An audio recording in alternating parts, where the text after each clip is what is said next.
আসসালামু আলাইকুম এভরিওয়ান। আশা করি সবাই অনেক বেশি ভালো আছেন। তো আজকে আমাদের এই ক্লাসটা হবে ট্রান্সলেশনের উপরে। সো আপনারা সবাই জানেন বিসিএস থেকে শুরু করে ব্যাংক এবং বিভিন্ন চাকরির পরীক্ষায় কিন্তু ট্রান্সলেশন টপিকটা খুবই ইম্পর্ট্যান্ট। তো আজকে আমরা মূলত ৪৫তম বিসিএসের যেই দুইটা ইংলিশ টু বাংলা ট্রান্সলেশন ছিল, এই দুইটা ট্রান্সলেশন আজকে আমরা চেষ্টা করব সলিউশন করার, এবং তার সাথে সাথে ট্রান্সলেশন কি কি স্টেপে করা উচিত এবং কিভাবে করলে আমরা একটা ট্রান্সলেশন খুব ইজিলি করতে পারবো এবং প্র্যাকটিস করতে পারবো, সেই সম্পর্কেও আমরা এই ট্রান্সলেশনগুলো প্র্যাকটিস করতে যে খুব ভালো মতো আলোচনা করব। আচ্ছা, তো আমি যদি শুরু করি। আচ্ছা, এটা হচ্ছে আমার ৪৫তম বিসিএস রিটেনের প্রথম ট্রান্সলেশন ইংলিশ টু বাংলা। ওকে, তো আমি এখানে একটা সিস্টেম করে রাখছি, সেটা হচ্ছে এই যে প্রথম পেজে আমার ট্রান্সলেশনটা আছে এবং দ্বিতীয় দুইটা পেজ আমি ব্ল্যাঙ্ক রেখেছি। দেন আমার দ্বিতীয় ট্রান্সলেশন। তো দ্বিতীয় এই দুইটা পেজ হচ্ছে আমার ব্ল্যাঙ্ক লেখার কারণটা হচ্ছে এখানে আমার যেই আনকমন কিছু ওয়ার্ড মিনিং আমি পাবো সেইগুলো আমি আইডেন্টিফাই করব, এবং এটাও আমি আইডেন্টিফাই করব আপনাদের সাথে বিভিন্ন গুগল ট্রান্সলেট বা ডিকশনারি ফোনের থেকে ইউজ করে। ঠিক আছে? তো ওকে, তো আমি একদম, আপনারাও ঠিক এইভাবেই প্র্যাকটিস করবেন যখন একটা ট্রান্সলেশন করবেন। তার পাশে ধরুন একটা পেজ আপনারা ট্রান্সলেশন করবেন এবং বাকি যেই দুইটা পরের দুইটা পেজ রাখবেন বা একটা পেজ রাখবেন, ওখানে আপনারা আপনাদের আননোন ভোকাবুলারিটাকে নোট করে রাখবেন। ওকে, তো আমি যদি শুরু করি। আচ্ছা, ট্রান্সলেশন ওয়ান যেটা আমি যদি শুরু করি, তো এখানে প্রথমে যে কথাটা লেখা আছে, থ্রি প্যাশনস, আমি ফুল লাইনটা একবার আগে পড়িনি। Three passions, simple but overwhelmingly strong, have governed my life: the longing for love, the search for knowledge, and unbearable pity for the suffering of mankind. আচ্ছা, তো ট্রান্সলেশন করার জন্য আপনি কখনোই সম্পূর্ণ এত বড় একটা লাইন একবারে কিন্তু করতে যাবেন না। এটা খুবই একটা মারাত্মক ভুল। আপনাকে একটা নির্দিষ্ট পার্ট ওয়াইজ যেতে হবে। যেমন আমি যদি ফার্স্টে এই অংশটুকে ট্রান্সলেশন করার চেষ্টা করি, জাস্ট এই অংশটুকে ট্রান্সলেশন করার চেষ্টা করি, এখানে বলছে three passion, simple but overwhelmingly strong. এখানে যে জিনিসটা বোঝাইছে যে তিনটি সাধারণ আবেগ, যেটা হচ্ছে অনেক বেশি শক্তিশালী, অত্যন্ত শক্তিশালী, তিনটি সাধারণ অত্যন্ত শক্তিশালী আবেগের কথা বলা হয়েছে। ঠিক আছে? তো থ্রি প্যাশন, প্যাশন মানে আমরা জানি আবেগ। ওভারহুইমলি স্ট্রং, ওভারহুইমলি বলতে এখানে কি বোঝানো হয়েছে? ওভারহুইমলি বলতে এখানে অত্যন্ত শক্তিশালী। তো এইখানে আপনি যদি ওভারহুইমলি স্ট্রং এই কথাটা আমাদের একটা ভোকাবুলারিতে যাইতে পারে, তো এটাকে আমি একটু নোট ডাউন করে রাখলাম ভি হিসেবে। ওকে, দেন আমি যদি পরবর্তীতে বলি যে হ্যাভ গভর্নড মাই লাইফ, মানে কি আমার জীবনকে চালিত করেছে বা আমার জীবন চালিত হয়েছে। আচ্ছা, দ্য লঙ্গিং ফর লাভ, এখানে কি বলছে? দ্য লঙ্গিং ফর লাভ মানে ভালোবাসার তীব্র যেই আশা, ভরসা বা বাসনাটা, এটাকে এখানে আপনি বলতে পারেন যে ভালোবাসার তীব্র যে বাসনা। তারপরে বলছে the search for the knowledge, জ্ঞানের খোঁজে বা জ্ঞানের অন্বেষণে। And unbearable pity, and unbearable pity, unbearable pity বলতে কি বোঝায়? যে পরম করুণা, এই কথাটা একটু ইম্পর্টেন্ট। আনবিয়ারেবল পিটি বলতে কি? পরম করুণা। For the suffering of mankind, মানব জাতির কি দুর্ভোগের প্রতি বা মানব জাতির দুর্ভোগের জন্য।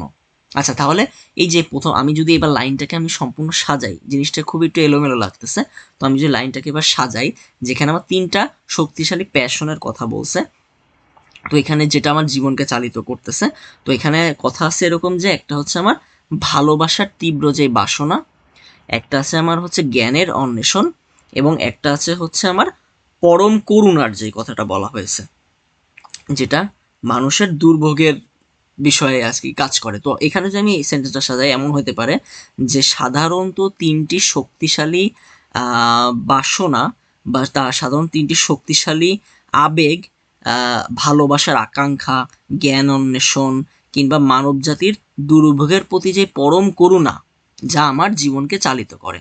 অথবা আপনি এভাবেও শুরু করতে পারেন যে ভালোবাসার আকাঙ্ক্ষা, জ্ঞান অন্বেষণ ও মানবজাতির প্রতি পরম করুণা, এই তিনটি অত্যন্ত শক্তিশালী আবেগ আমার জীবনকে চালিত করে। কথাটা আশা করি আপনারা এবার বুঝতে পারছেন।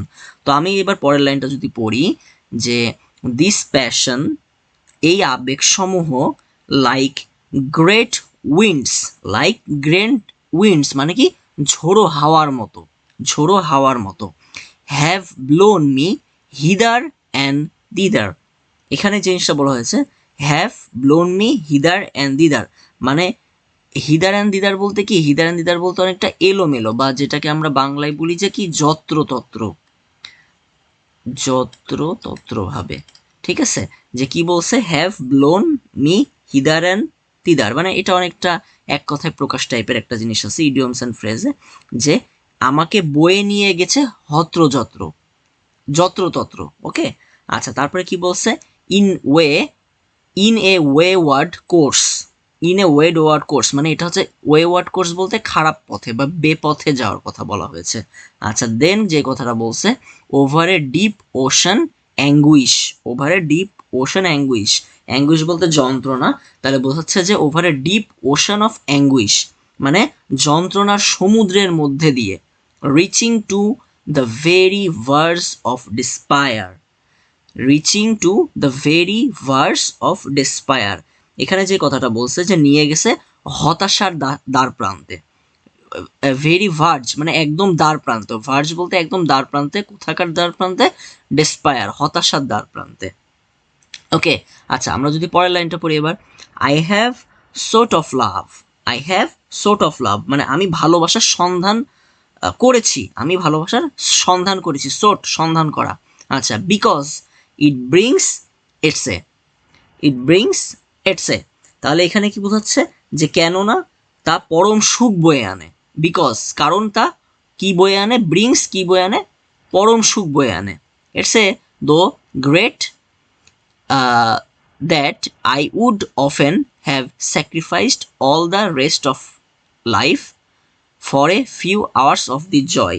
আচ্ছা আমি যদি একটু ভেঙে ভেঙে পড়ি, যেখানে কি বলছে it's a so great that মানে এই যে যে পরম সুখটা, I would often have sacrificed আমি যা উৎসর্গ করতে পারি, all the rest of life, all the rest of life মানে আমার জীবনের বাকি পুরাটা জীবন, for a few hours of joy মানে এই সুখের অল্প সময়ের জন্য বা কিছু সময়ের জন্য, ঠিক আছে। তাহলে এই জিনিসটা কি হচ্ছে যে আমি যদি আবার একটু প্রথম থেকে যাই, যে এই যে এখান থেকে যে বিষয়টা ছিল যে আমি ভালোবাসার সন্ধান করেছি এবং বলতেছিল যে যে এটা হচ্ছে আমি সেটা পরম সুখ বয়ে আনে এবং পরম সুখ যা কিছু সময়ের জন্য আমি আমার জীবনকে উৎসর্গ করতে পারি, ঠিক আছে। এই লাইনটার মানে মূলত এই বোঝাচ্ছে। আচ্ছা দেন আমি যদি পরের লাইনে যাই যে আই হ্যাভ সোট ইট, আই হ্যাভ সোট ইট মানে আমি ভালোবাসা খুঁজেছি। Next because it relieves loveliness, because it relieves loveliness মানে এখানে বলছে যে কারণ তার সৌন্দর্যের যে একটা প্রকাশ ঘটায় বা সৌন্দর্যের যে একটা উন্মেষ ঘটায়, রিলিভ করা, ঠিক আছে, রিলিভ মানে উন্মেষ করতেছে সৌন্দর্যের, কিসের, সৌন্দর্যের বা ভালোবাসার। ওকে, তারপর কি বলছে দ্যাট টেরিবল লাভলিনেস সেই ভয়ঙ্কর সৌন্দর্যের জন্য, সেই ভয়ঙ্কর সৌন্দর্যের জন্য, ইন হুইচ ওয়ান শেভারিং কনসিয়াসনেস, কি বলছে শেভারিং বলতে কি, শেভারিং বলতে বোঝায় কম্পন হওয়া, কনসিয়াসনেস বলতে চেতনা, তাহলে কি সেই সেই যেখানে একটা কম্পিত চেতনা লুকিয়ে আছে। আচ্ছা তারপর কি বলছে looks over the rim of the world, looks over the rim of the world বিশ্বের প্রান্ত ছড়িয়ে তাকায় মানে বিশ্বের লুকস ওভার তাকিয়ে আছে কোথায়, the rim of the world বিশ্বের প্রান্তে, ঠিক আছে, into the cold, into the cold unfathomable lifeless abyss. Okay, তো এই জিনিসটা এখানে একটু কঠিন আছে বিষয়টা, যে বলছে যে কি world into the cold unfathomable lifeless abyss মানে এই যে শীতল শীতল যেই দুর্বোধ নিষ্প্রাণ, এটা আনফ্যাথমেবল বলতে এখানে বলছে যে একটা দুর্বোধ বা একটা সাহসিকতার একটা বিষয়। লাইফলেস অ্যাবাইজ মানে অতল গহীনে, অতল গভীরে, ঠিক আছে, জীবনের এক অতল গভীরে। তাহলে এই কথাটার আমি শুরু করছিলাম হচ্ছে এই জায়গা থেকে যে আই হ্যাভ সোট ইট। তাহলে এই কথাটার তাহলে ফুল মিনিং কি হচ্ছে যে এরপর আমি যে ভালোবাসা খুঁজেছি, আই হ্যাভ সোট ইট, এরপর আমি যে ভালোবাসা খুঁজেছি পরবর্তীতে কি হয়েছে, ইট রিলিভস লাভলিনেস, এটা কি হয়েছে, সৌন্দর্যের উন্মেষ ঘটিয়েছে, that terrible loveliness in which shivering consciousness look over the rim of the world into the unfathomable lifeless abyss। এখানে বলছে যে সেই ভয়ঙ্কর সৌন্দর্য যেখানে এক কম্পিত চেতনার বিশ্বের দ্বার প্রান্তে ছড়িয়ে আছে, যা শীতল দুর্বাধ্য নিষ্প্রাণ গহীনে তাকায়। ঠিক আছে, তো এই যে বিষয়গুলো কিন্তু খুবই, সত্যি কথা বলতে অনেক কঠিন একটা বিষয় ট্রান্সলেশনটা। তো এখানে যে বেশ কিছু ওয়ার্ড আছে যেরকম আনফ্যাথমেবল, ঠিক আছে, লাইফলেস অ্যাবাইজ, শেভারিং কম্পন করা, কনসিয়াসনেস চেতনা, তো এইগুলার আসলে মিনিং না জানলে না আসলে ট্রান্সলেশন করা খুব কঠিন। তো ট্রান্সলেশনের জন্য সত্যি কথা বলতে সবচেয়ে বেশি যেটা ইম্পর্টেন্ট সেটা হচ্ছে ভোকাবুলারি। আচ্ছা, তো আমি যদি পরবর্তী লাইনে যাই যে আই হ্যাভ সোট ইট, কি বলছে, তাহলে আমি আবার সন্ধান করেছি ভালোবাসার, finally because it because in the union of love, ভালোবাসার এক মিলনে, ইউনিয়ন অফ লাভ ভালোবাসার এক মিলনে, আই হ্যাভ সিন, আমি দেখেছি, কি বলছে, in a mystic miniature the prefiguring vision. ঠিক আছে, মাইস্টিক বলতে একটা রহস্যময়, ঠিক আছে, মিনিয়েচার দ্য প্রিফিগারিং ভিশন মানে একটা ক্ষুদ্র একটা আভাস বা ক্ষুদ্র একটা দর্শনের কথা বলা হয়েছে। ওকে, আচ্ছা, দেন তারপর কি বলছে, of the heaven that saint and poets have imaged, মানে যেটা কি সাধু, এই যে সেন্ট বলতে কি বোঝায়, সাধু, এবং পোয়েটস বলতে হচ্ছে কবিরা, যেটা হচ্ছে কি কল্পিত, তাদের যে কল্পনার যেটা স্বর্গ, যে হ্যাভেন দে হ্যাভ ইমেজড, ঠিক আছে, তাদের যে একটা কল্পনার একটা স্বর্গ সেটার কথা বলা হয়েছে। আচ্ছা, তাহলে যদি আমি এই লাইনে আবার যাই যে আই হ্যাভ সোট ইট ফাইনালি, মানে বলা হয়েছিল যে আমি ভালোবাসা খুঁজেছি, আমি ভালোবাসা সবশেষে আমি ভালোবাসার সন্ধান করেছি, এবং কি বলছে, finally because it union of love, মানে যেটা হচ্ছে আমি ভালোবাসার মিলনে দেখেছি, কি দেখেছি, যে I have seen the mystic miniature prefiguring vision of the heaven that saint and poets have image, মানে কবি এবং সাধুদের যে কল্পিত স্বর্গ, তারা যে কল্পনায় যে স্বর্গ দেখেছে তা ছিল কি একটি রহস্যময় ক্ষুদ্র একটা আভাস। ঠিক আছে, আচ্ছা, দেন পরের লাইনে আমি যদি যাই যে দিস ইজ হোয়াট আই সোট, মানে আমি এরই সন্ধান করেছি, and thought it might seem too good for human life, মানে and thought it might seem too good for human life। তো এখানে যে জিনিসটা বলছে যে যেটা মানুষের বলতে গেলে অনেকটা সাধ্যর বাইরের বিষয়, ইট মাইট বি সিম মানে এটা বোঝা যাচ্ছে যে কি এটা মানুষের অনেকটা সাধ্যের বাইরের বিষয়, that is what at last I have found, মানে যেটা আমি সবশেষে আমি তাই পেয়েছি। ঠিক আছে, উইথ ইকুয়াল প্যাশন মানে সমান আবেগ নিয়ে আই হ্যাভ সোট নলেজ, আমি জ্ঞানের সন্ধানও করেছি। আচ্ছা, তারপর কি বলছে, I have wished to understand, আমি বুঝতে চেয়েছি, দ্য হার্টস অফ মেন, মানব যেই হৃদয়, ঠিক আছে, মানব হৃদয়, the hearts of men, the মানব হৃদয়। I have wished to know why the stars shine, কি বলছে, I have wished to know, মানে আমি জানতে চেয়েছি, কি জানতে চেয়েছি, to wished to know why the stars shine, মানে তারাগুলো কেন ঝলমল করে। আচ্ছা, দেন পরের প্যারাতে যাই, লাভ অ্যান্ড নলেজ, জ্ঞান ও ভালোবাসা, ভালোবাসা ও জ্ঞান, so far as they were possible, মানে তা যতদূর সম্ভব, led me upwards towards the heaven, মানে যা আমায় স্বর্গের পানে নিয়ে যায়। ওকে, বাট অলওয়েজ পিটি, কিন্তু তার করুণা সবসময় কি বলছে, সবসময় কি পিটি, তার করুণা brought me back to the earth, যা আমাকে মানে আবার পৃথিবীতে বা পাতালে আমাকে ফিরাই নিয়ে আসে। ওকে, দেন তারপর কি বলছে যে ইকোস, ইকোস বলতে ধ্বনি, কি বলছে echoes of cries, echoes of cries of pain, মানে ব্যথার যেই কষ্টের যেই ধ্বনি, কি বলছে রিভারব্রেট ইন মাই হার্ট, মানে আমার রিভারব্রেট বলতে কি, রিভারব্রেট বলতে হচ্ছে যে প্রতিধ্বনিটা ঘটাই, কোথায় ঘটায়, আমার হৃদয়ে ঘটাই, ঠিক আছে।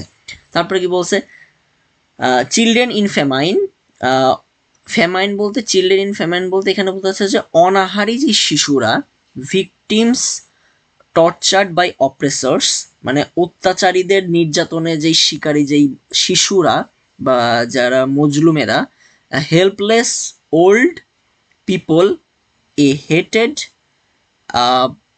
টু দেয়ার সংস, মানে সন্তানের নিকট যেই তার একটা ঘৃণা হয়ে গেছে, যে কারা ঘৃণা হয়ে গেছে, যে ওল্ড পিপল, মানে বৃদ্ধ লোকেরা তাদেরই সন্তানের নিকট যে একটা হচ্ছে মানে সাহায্য বা বোঝারূপ হয়ে গেছে, ঠিক আছে। And the whole world of loveliness, and the whole world মানে এই বিশাল পৃথিবীতে কি কি loveliness, poverty and the pain make a mockery of human life should be. এখানে কি বোঝাচ্ছে যে সৌন্দর্য, তারপর হচ্ছে আমার দারিদ্র, তারপর হচ্ছে আমার যে পেইন মানে আমার যন্ত্রণা, কি করছে make a mockery of what human life should be, মানে উপহাস করেছে, কিসের উপহাস করেছে, মানে এটা আদর্শ জীবন, হিউম্যান লাইফ, ঠিক আছে। মকরি মানে উপহাস করা, ঠিক আছে। আচ্ছা, তারপরে কি বলছে, পরের লাইনটা কি বলছে, I long to alleviate the evil, বলছে যে অ্যালিভিয়েট দ্য ইভেল বলতে কি মনে হচ্ছে শত্রু বা একটা অশুভ শক্তির, অ্যালিভিয়েট বলতে এখানে হচ্ছে বিনাশ করা বা নষ্ট করে দেয়াকে বোঝাচ্ছে, যে আমি অশুভ শক্তিটাকে বিনাশ করে দিব, বাট আই ক্যান নট, কিন্তু আমি পারি না, অ্যান্ড আই টু সাফার, এবং আমি নিজেও ব্যথিত হই।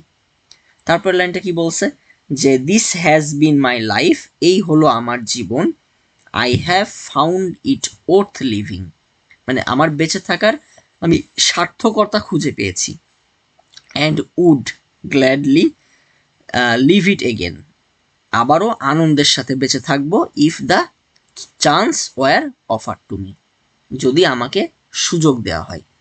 তো এই ছিল সম্পূর্ণ ট্রান্সলেশনটা। তো ট্রান্সলেশনগুলো আপনারা যখন সলিউশন করতে যে দেখবেন প্রথমবার, তো সবচেয়ে মেন কথা হচ্ছে কিছু কিছু ওয়ার্ডের আমরা দেখা গেল যে আমরা ওয়ার্ডের মিনিংগুলাই আমরা জানি না। তো এটাই হচ্ছে সব থেকে একটা বড় সমস্যা। তো ওয়ার্ডের মিনিং যখন জানা যায় এবং প্রপার টেন্স মেনটেন করে যখন একটা সেন্টেন্স তৈরি করা হয়, তখন কিন্তু এটা মোটামুটি আস্তে আস্তে ইজি হয়ে যায়, ঠিক আছে। তো এটা যে কোনো মানুষের কিন্তু অনেক বেশি প্র্যাকটিসের দরকার। আচ্ছা, তো এইবার আমি ওই প্যাসেজ থেকে কিছু ইম্পর্টেন্ট ভোকাবুলারি নিয়ে আপনাদের সাথে আলোচনা করব।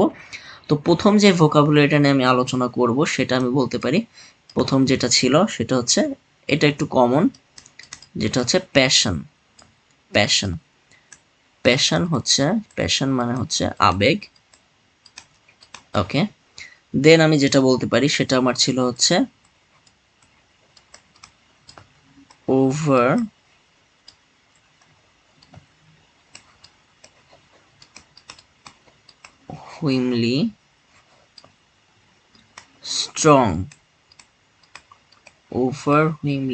strong, মানে এটা বোঝাচ্ছে যে অত্যন্ত শক্তিশালী,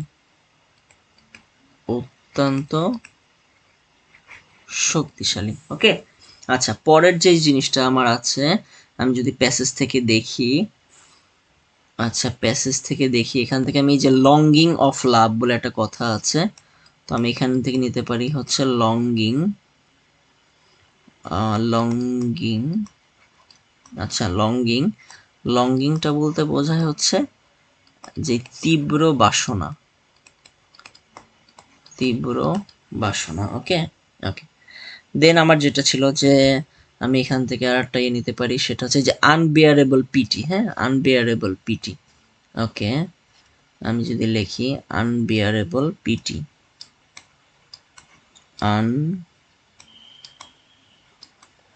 unbearable পিটি। ওকে, তো আনবিয়ারেবল পিটি বলতে পরম করুণাকে বোঝায়, পরম করুণা। ওকে, দেন যেটা আমার আছে সেটা যদি আমি নিই, এই যে ওয়েওয়ার্ড কোর্স, ওয়েওয়ার্ড কোর্স, ওয়েওয়ার্ড কোর্স, যার মানে হচ্ছে বিপথে, মানে যেই পথটা কি সঠিক পথ নয় যেটা। ওকে, আচ্ছা, দেন আমি যেইটা নিতে পারি সেটা হচ্ছে আমি যদি এটি করি যে এই যে অ্যাঙ্গুইশ। হ্যাঁ, আচ্ছা, অ্যাঙ্গুইশ, অ্যাঙ্গুইশ, আচ্ছা, অ্যাঙ্গুইশ মানে হচ্ছে যন্ত্রণা, অ্যাঙ্গুইশ মানে হচ্ছে যন্ত্রণা। আচ্ছা, নেক্সট আমি যেইটা নিতে পারি সেটা হচ্ছে আমার এখানে আরেকটু যদি আমি আনকমনের ভেতর যাই, আচ্ছা, এই যে শেভারিং কনসিয়াসনেস। হ্যাঁ, শেভারিং কনসিয়াসনেস, এটা একটু বড়, আমি যদি নিই যে শেভারিং, লেখার জন্য, লেখা খারাপ হওয়ার জন্য দুঃখিত। আচ্ছা, শেভারিং কনসিয়াসনেস, আচ্ছা, এটার যে মিনিং সেটা হচ্ছে শেভারিং মানে কম্পন, আর কনসিয়াসনেস মানে চেতনা, তাহলে আমি বলতে পারি একসাথে সেটা হচ্ছে আমার কি কম্পিত যেই চেতনাটা। হ্যাঁ, কম্পিত চেতনা।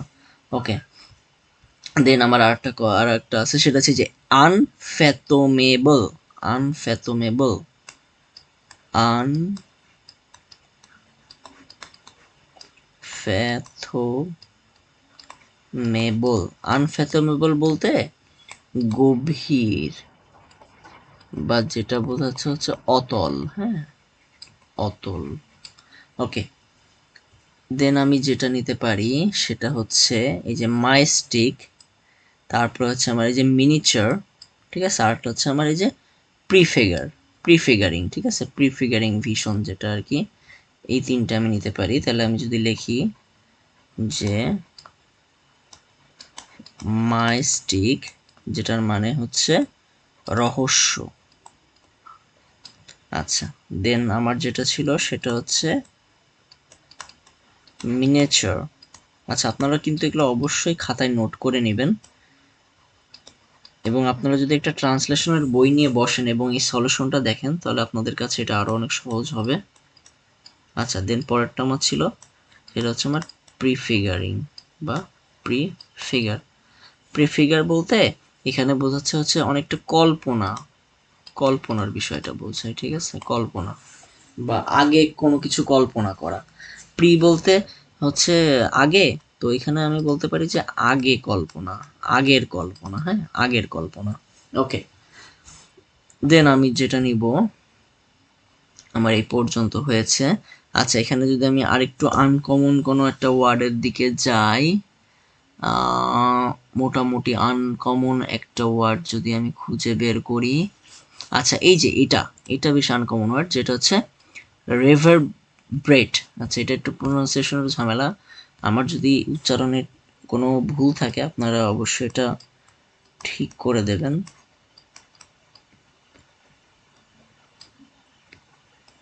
রেভারব্রেট, আচ্ছা, রেভারব্রেট মানে আমি তখনই বলছি সেটা হচ্ছে প্রতিধ্বনি হওয়া। হ্যাঁ, প্রতিধ্বনি। ওকে, আচ্ছা, আরেকটা জিনিস ছিল সেটা হচ্ছে একদম লাস্টের দিকে ছিল, সেটা হচ্ছে ওই যে আমার মক্রি। আচ্ছা, মক্রি বলতে উপহাস করা। হ্যাঁ, উপহাস, উপহাস করা। তো এই ছিল আমার বলতে গেলে এই প্যাসেজটার আননোন কিছু ভোকাবুলারি। তো এটা হচ্ছে ট্রান্সলেশন 1 কমপ্লিট হলো। তো আমি যদি এবার ট্রান্সলেশন 2টাতে যাই, তো ট্রান্সলেশন 2টা একটু দেখতে পারতেছি যে এটা একটু মনে হচ্ছে একটু ছোট আছে। ওকে, তো আমি এবার যদি এটা আমি শুরু করি। ওকে, তো প্রথম লাইনটা আমি যদি পড়ে ফেরি, এই যে এই পর্যন্ত কি বলছে, the process of acquiring knowledge is important because it is what makes all other learning possible. ওকে, তাহলে কি বলছে যে the process of acquiring language is important, মানে যে ভাষা শিক্ষার যে প্রক্রিয়া, প্রক্রিয়া কি প্রক্রিয়া, ভাষা অ্যাকোয়ারিং নলেজ মানে ভাষা শিক্ষার যে প্রক্রিয়া এটা গুরুত্বপূর্ণ। কেন গুরুত্বপূর্ণ বলছে because it is what makes all other learning possible, মানে যেটা এটা অন্য সব শিক্ষাকে আরও কি মানে সম্ভবপর করে তোলে, মানে আরও পসিবল বেশি করে তোলে, ঠিক আছে। আচ্ছা তারপর কি বলছে, দিস ইজ হোয়াই মানে এই জন্য learning all the skill we will need, মানে প্রয়োজনীয় সব দক্ষতা অর্জন করা আমাদের প্রয়োজন for communicating with the other people, মানে মানুষের সাথে যোগাযোগের জন্য। থ্রু আউট আওয়ার লাইফস মানে সারা জীবনের যে বিষয়টা সে বলছে is one of the main development task for our early childhood, মানে আমাদের শৈশবের অন্যতম প্রধান কাজ। আচ্ছা তো আমি যদি ফুল কথাটাকে একবার একটু সাজাই, যে বলছে যে আমাদের শৈশবের অন্যতম প্রধান কাজটা কি, সেটা হচ্ছে মানুষের সাথে যোগাযোগের জন্য আমাদের যেই প্রয়োজনীয় দক্ষতা অর্জন করা, ঠিক আছে। আচ্ছা পরবর্তীতে যে কথাটা বলছে যে চিলড্রেন অ্যাকোয়ার ল্যাঙ্গুয়েজ, মানে শিশুরা ভাষা শিখে through a natural subconscious process, মানে তারা একটা ন্যাচারাল মানে স্বাভাবিকভাবে কিভাবে অবচেতন প্রক্রিয়া, এটা কিন্তু ইম্পর্টেন্ট, কোন প্রক্রিয়ায় অবচেতন সাবকনসিয়াসনেস প্রসেস, কি বলছে ডিউরিং হুইচ মানে যে সময় দে আর আনওয়্যার অফ গ্রামাটিক্যাল রুলস, মানে তারা যে সময় ব্যাকরণের কোনো নিয়ম সম্পর্কে অবগত থাকে না। তারপর কি বলছে দিস হ্যাপেন্স এটা তখনই ঘটে স্পেশালি মানে বিশেষত when they acquire their first language, যখন তারা তাদের প্রথম ভাষাটাকে আয়ত্তে নেয়।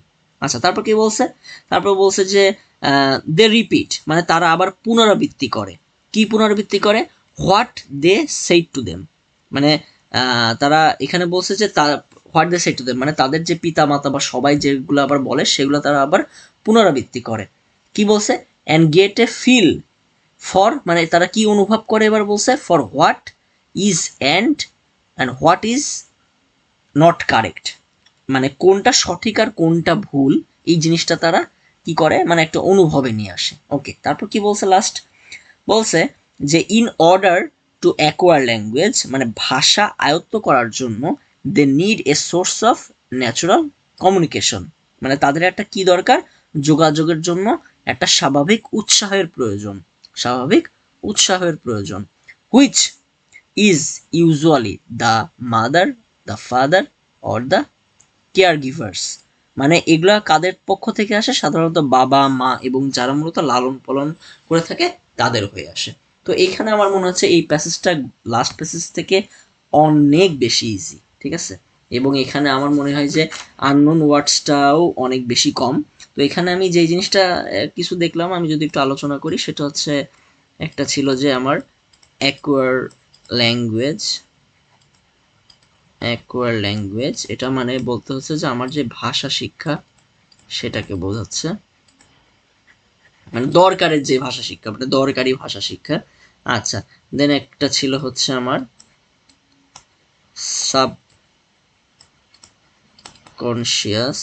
সাবকনসিয়াস, এটার মানে হচ্ছে দুঃখিত, ওকে এটার মানে হচ্ছে অবচেতন। ওকে আর একটা ছিল হচ্ছে, আচ্ছা একটা জিনিস একটু বলে দিই সেটা হচ্ছে চাইল্ডহুড থেকে এটা হচ্ছে আর্লি চাইল্ডহুড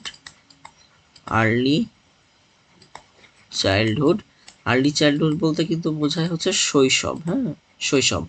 ওকে দেন একটা ছিল গ্রামাটিক্যাল রুলস, ওটা আপনারা জানেন যে ব্যাকরণের নিয়ম। আচ্ছা আরেকটা খুবই ইম্পর্টেন্ট ছিল একটু আননোন আমি বলবো, সেটা হচ্ছে কেয়ার গিভার, লাস্টে ছিল যে father mother and care giver বলতে যারা হচ্ছে লালন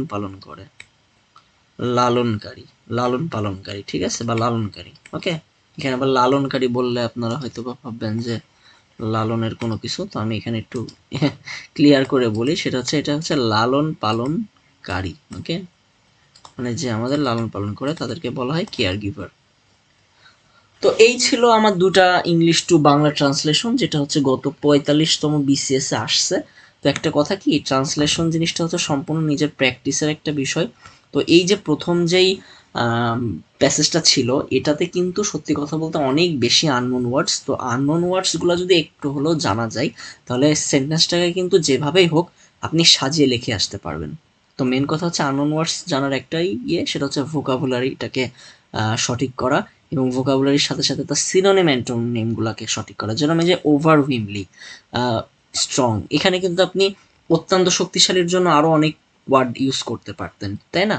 তো একইভাবে প্রত্যেকটা ক্ষেত্রেই কিন্তু সেম একই একই বিষয়টাই যায়, যে যেরকম এই যে রিভারব্রেট, এখানে হচ্ছে মানে আমার প্রতিধ্বনিকে বোঝাইছে, ঠিক আছে? তো ইকো আর রিভারব্রেট অনেকটা একই বলতে গেলে।